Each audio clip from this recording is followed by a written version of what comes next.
VTO is a recent technology startup. We're a small team of engineers that are focused primarily on embedded technologies. So people say, you're the drone guy, you're the chip off, you're some other, it's just embedded devices. That's what we work with, the easiest way to remember us. So let's see if the video will play. Thing traps, we pull the data off of it at the end, see what happens after a shotgun blast takes one down, and it's just fun.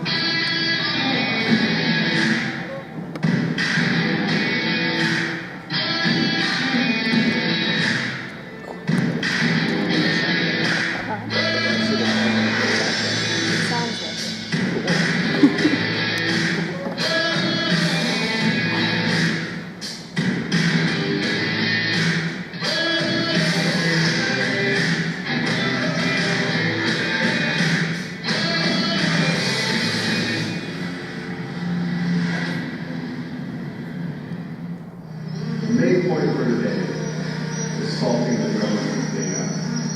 And we come out to the ranch specifically to have our control. It's the same latitude and longitude coordinates that we're flying every model drone on. For every one of the drones we're going to fly with an Android and an iPad, we want to make sure before the flight takes off that we have the right drone and the right iPad. So we'll be calling that out and checking it against the piece of paper that we have.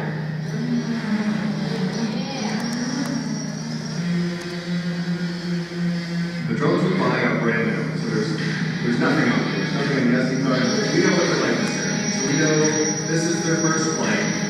We know that they've done this location, and that location. They belong only to specific flags, and they come back here.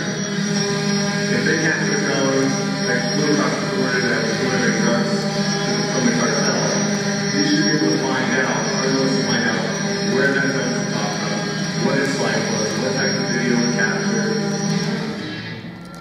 So we are going to put this 3DR up in the air. We've got our range up and that's this 12 gauge. I'm just going to, well, we're going to shoot. We're going to see what damage does. All day is high. So you said that one fly? Not that one. No, please, not that one.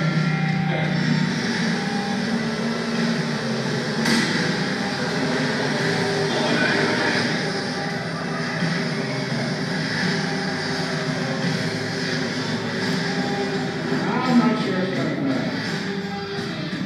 I'm not the technical guy, but I'm going to go out here and look at it and say, yeah, it's pretty well. It seems to, it's returning to home. It's saying I've kind of lost GPS. All right, so we didn't miss. Clearly, he hit the target. Just went crazy. Lost GPS, lost all of the rotors, and found this nice place to die.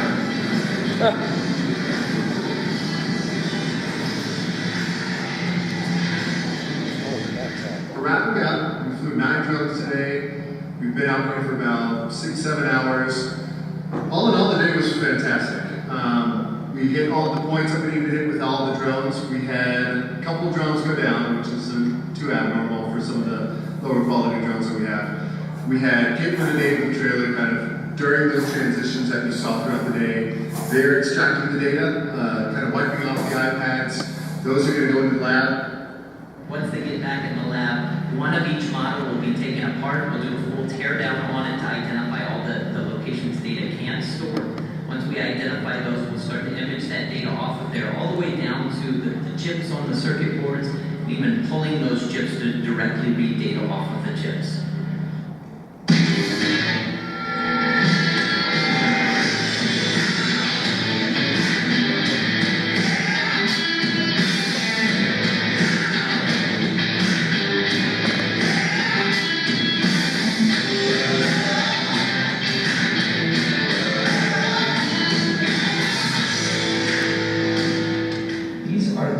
SD cards out of the drones we flew yesterday, and we're doing a full physical image of these micro SDs. Full physical image means we are looking for every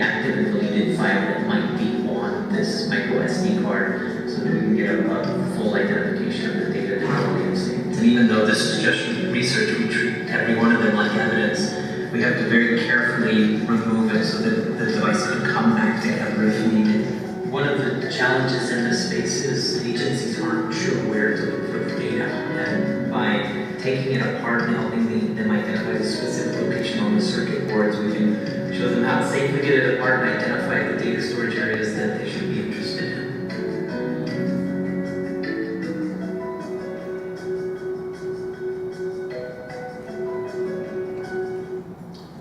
I feel like I can just sit down now. I have a few other things maybe to tell you. When we first proposed this project to DHS, it was about two and a half years ago, and at that point in time, there was really little industry penetration with drone forensics at that time. There was a couple of University of New Haven had done some research, Teesside out of the UK had done some research on drones, but there wasn't vendor support at that time, and we just saw a gap that needed to be filled. At the same time, drones were coming over the border, they were landing at sensitive government locations, and they were showing up in labs, and labs were needing to know how do we get the data off of these devices. Our approach for this project is to do a complete physical analysis on the consumer and professional drones that we're touching, and identification of all the available technical information that's out there. So if you go and pull our reports as an example that I'll show you a cover image of, it has not only what we found, but everything else we found online about them. If somebody else has hacked them, if somebody else has done teardowns, we want to make all of that available to you so you can find it. For data acquisition, one of the important things was if you're trying to teach our industry how to deal with the new technology, if we can take the skills people already know and apply them to this new technology area, it helps us get to being able to deal with devices faster. And so we wanted to take existing data acquisition methodologies and apply those against these devices. On each of the devices, we attempted a logical acquisition, and any type of way that we could interact with the circuit board: serial, JTAG, SPI, single wire debug, serial peripheral interface, and then we pulled chips, we pulled flash, we pulled microcontroller, eMMCs, SPI flash, trying to find firmware on these devices to make that available to you guys so that you can build on this research. This is an example of the largest one that we have. This is a DJI Agris. It's aimed at the agriculture market. And if that's me standing there, so that's how tall it is. This is an example of it taking off.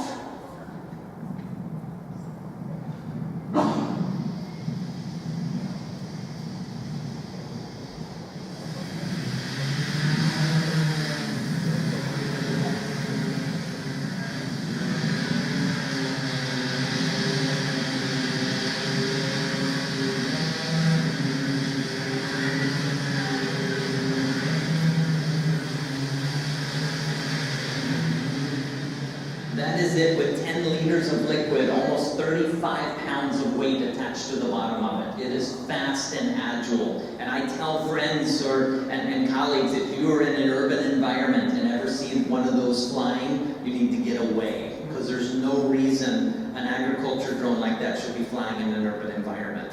A number of agencies around the world are concerned about that specific threat, and that's why it's included to understand is there data on those devices that would be of evidentiary value to help us answer questions. The goals of the project: establish base scientific research regarding the application of existing digital forensic techniques against these devices. So again, if you can image an SD card in a camera, can you apply that same technique to what's coming from drones? The good news is yes, you can. The other, identify procedures and practice that can be utilized by labs on how to get this data out. Everything that we do at VTO, we're laser focused on how does this work in a practitioner lab? How can we enable law enforcement to support what they need to? So this is just core to what we're doing. And then lastly, share the results with the community to support and strengthen law enforcement. Everything that you're hearing, everything that you've seen, everything that you'll hear me talk about, this information is available to the forensics community. The scope, initially it was 20 consumer and professional drones. We wanted to find ones that were available for anyone to purchase. We didn't want this to require special approval or registration to get it. You can go online and buy these with a credit card. We wanted to identify, are there data artifacts of evidentiary value, identify methods and the process to extract the data, and then share those results with our community. This is a list of the drones that we have addressed so far. I'm sorry, even on the big screen, it's probably small for those of you in the back. One of the things that you'll notice on there is there's a heavy representation of DJI. The reason is because 80 to 90% of the market share worldwide, depending on who you read, is DJI drones. So the likelihood one of those is going to show up in a case. It's probably about an 80 to 90% chance it will be DJI. You then also see representation of unique and Parrot drones. Parrot's commercial company is called SenseFly, and those, depending on what you read, represent number 2 and 3 of commercial penetration around the world. Process we use: procure the devices, solve the devices with data, interrogate the devices in the lab, apply the normal digital forensic techniques we know, publish the results, and then support the digital forensics community as they're dealing with these devices.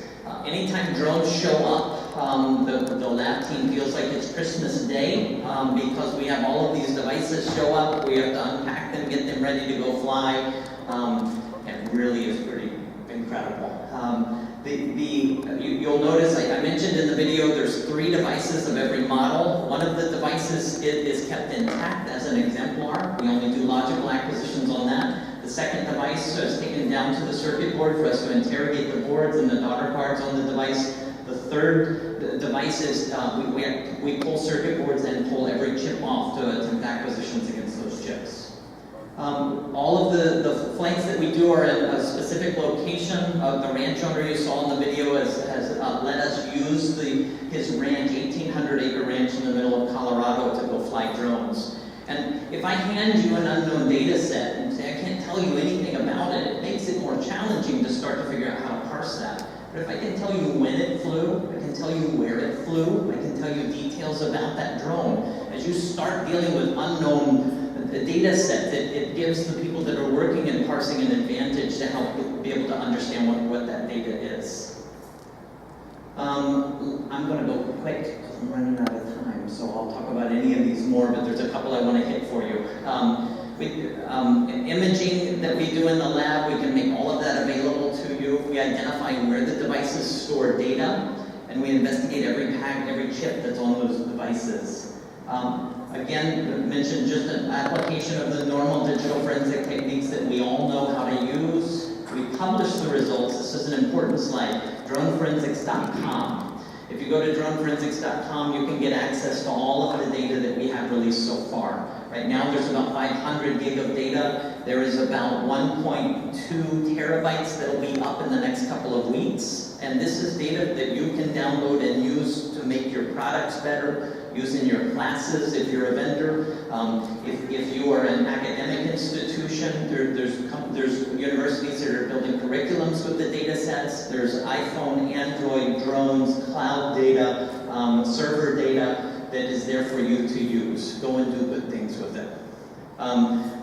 NIST elected to add the data sets we're releasing to the CFREDS database. So if you go to the CFREDS database on NIST, you'll see links and pointers there to go to the DroneForensics.com page I just showed you.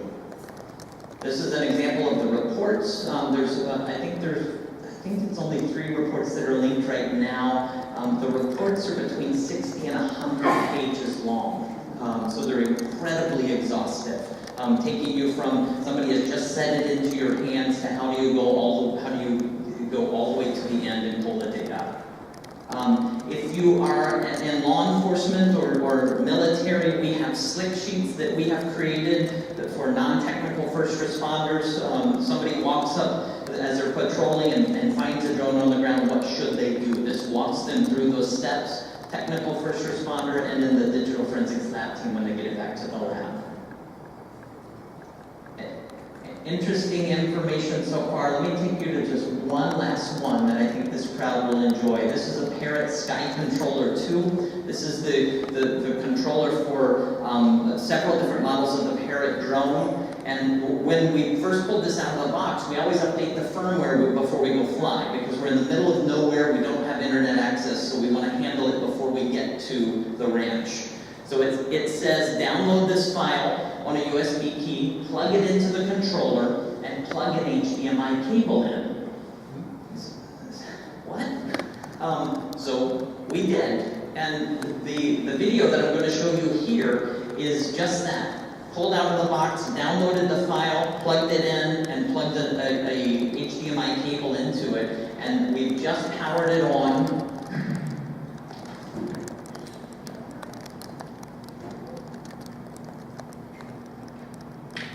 You'll start to see it as it boots, you'll start to see, you can imagine it coming up through BIOS as you're seeing lights that are blinking there. In just a moment, you're going to see me turn to the screen that it's plugged into.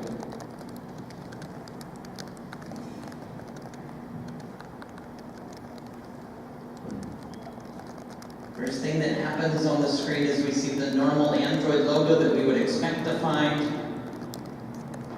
It then boots to the full Android operating system.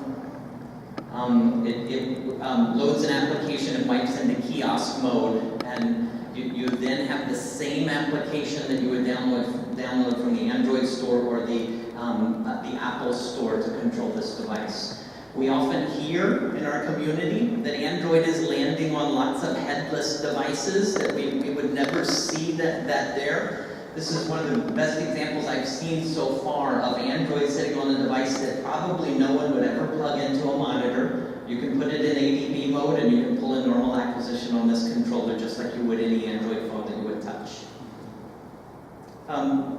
Further research questions, more drones, different firmware versions, and drone swarms we're starting to look at. Thank you for your time.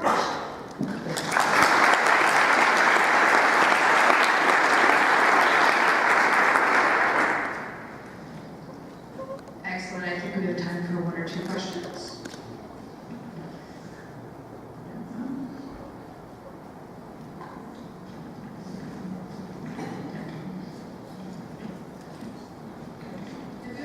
Any like supply chain attacks that drones can get that are out of box? Have you ever seen supply chain attacks? We're getting lots of questions from that from different groups. That's one of the reasons, one of the ads we're just about to do to the droneforensics.com site is we have located all of the firmware from DJI as a starting point all the way back to the beginning. We're starting to go do that for the other companies as well. So if we know what normal looks like, it becomes easier to see abnormal. So that's the steps we're trying to help answer that question with. Any other questions?